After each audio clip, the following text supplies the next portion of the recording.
오늘 말씀 보겠습니다. 11장 1절입니다. 이 노아의 후손들이 이제 번성해서 쫙 퍼져나갔지만 한 가문에서, 한 가정에서, 한 기원에서 났기 때문에 언어가 하나고 말도 하나였다라고 이야기를 합니다. 그래서 다 알아들을 수 있는 그 일들이 되었죠. 근데 하나님께서 노아에게 생육하고 번성하라라고 해서 그 사람들의 수요가 참 많이 늘어났었던 것을 보게 됩니다. 많이 늘어나니까 2절의 말씀을 보면 그들은 이렇게 됩니다.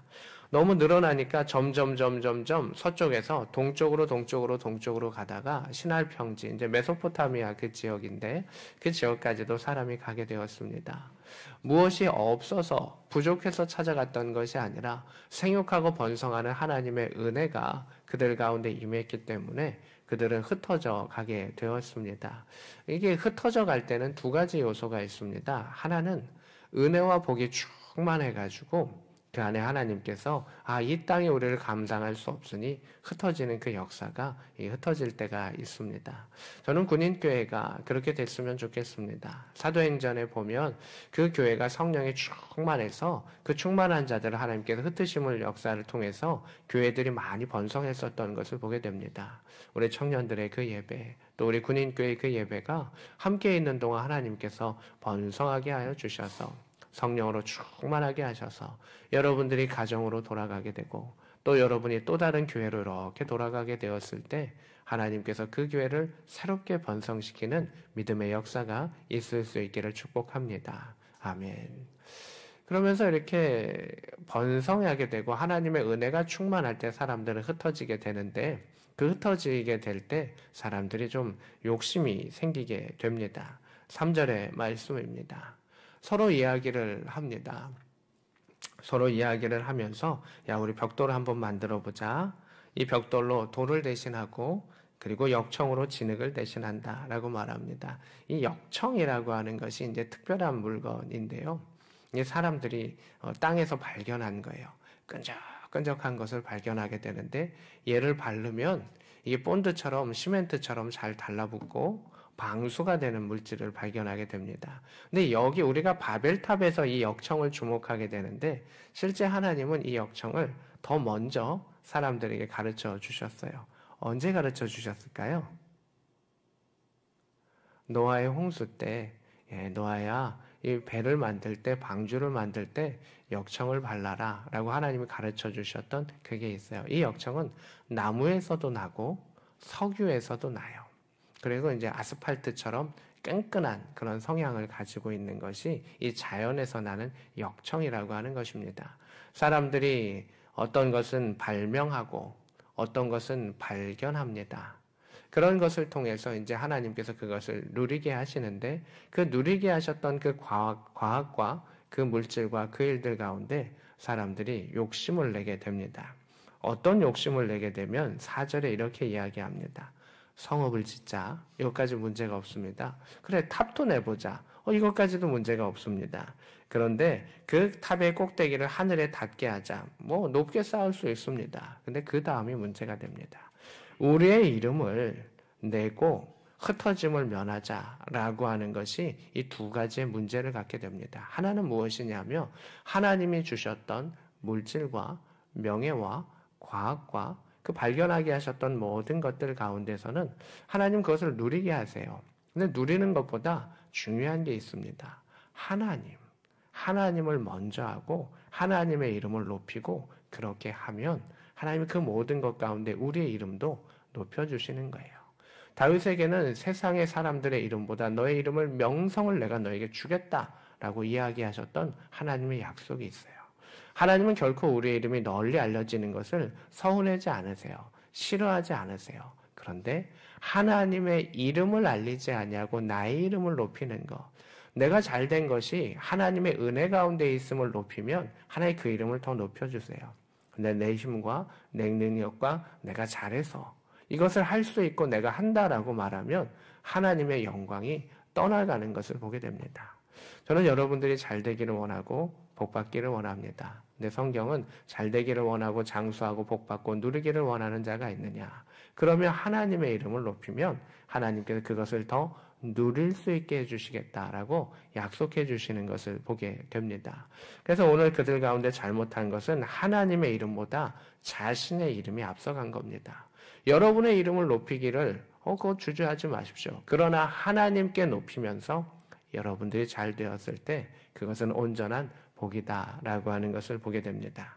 또한 그들이 두 번째 잘못한 것은 무엇이냐면 온 지면에 흩어짐을 면하자라고 이야기한 겁니다. 하나님은 약속하셨습니다. 더 이상 물로써 내가 너희를 해하지 아니할 것이야. 내가 너희를 불쌍히 여기고 긍휼히 여길 것이야 라고 하는 하나님의 약속이 있었습니다. 근데 그들이 잘못한 것의 두 번째는 약속을 믿지 않았습니다.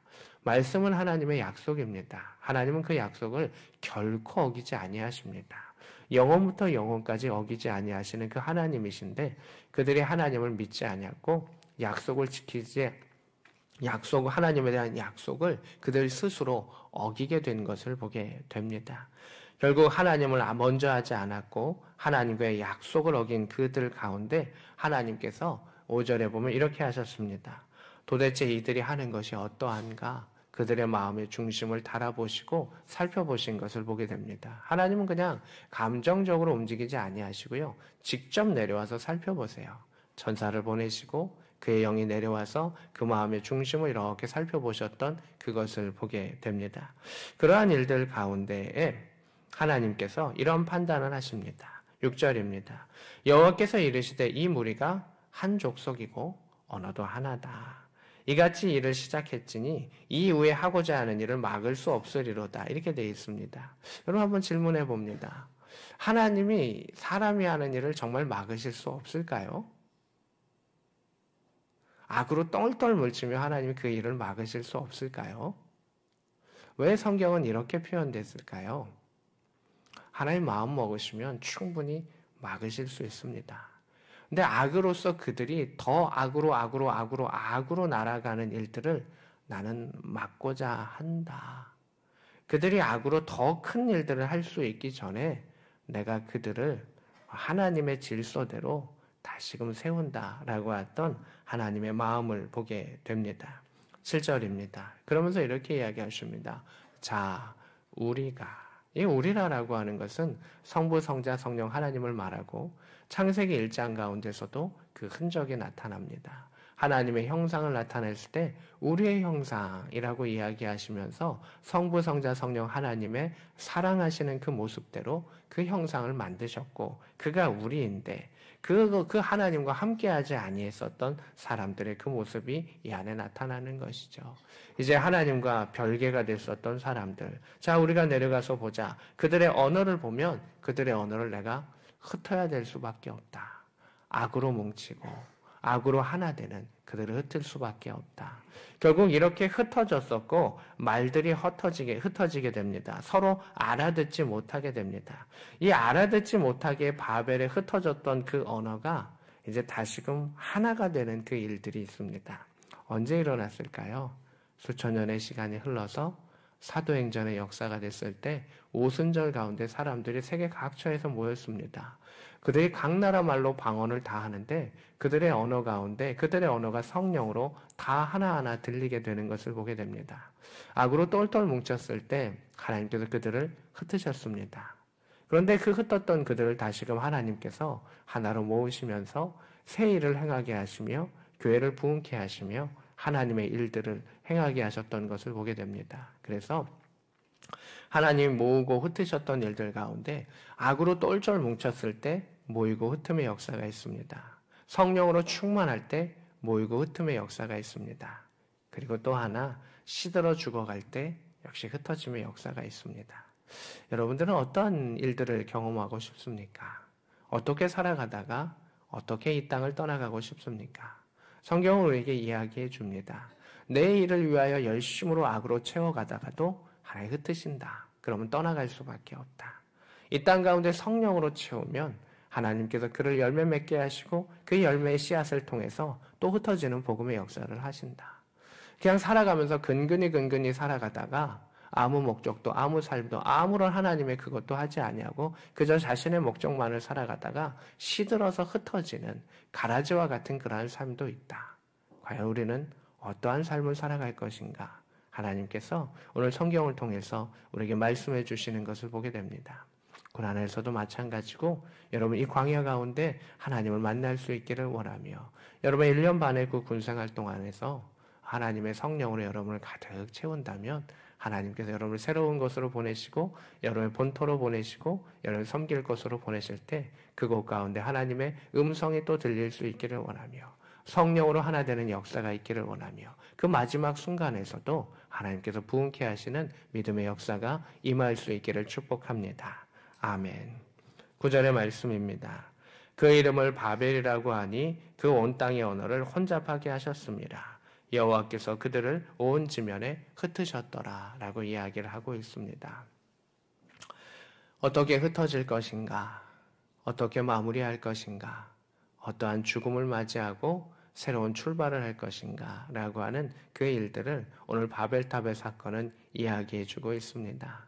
나는 젊습니다. 나는 아직도 살 날이 많습니다. 그것이 아니라 악으로 살아가는 자는 악으로 흩어질 수밖에 없고 가라지로 살아가는 자는 뽑힐 수밖에 없는 삶 가운데 우리가 믿음 안에 뿌리내어 든든하게 살아갔을 때 성령 안에 열매 맺으며 그 찬양과 그 기도와 그 하나님께 올려드리는 것이 하나님 앞에 하나 되는 것을 경험할 수 있는 영으로 살아갈 수 있는 공동체와 가정과 교회가 될 수 있기를 우리 구주 예수 그리스도의 이름으로 축복합니다. 아멘.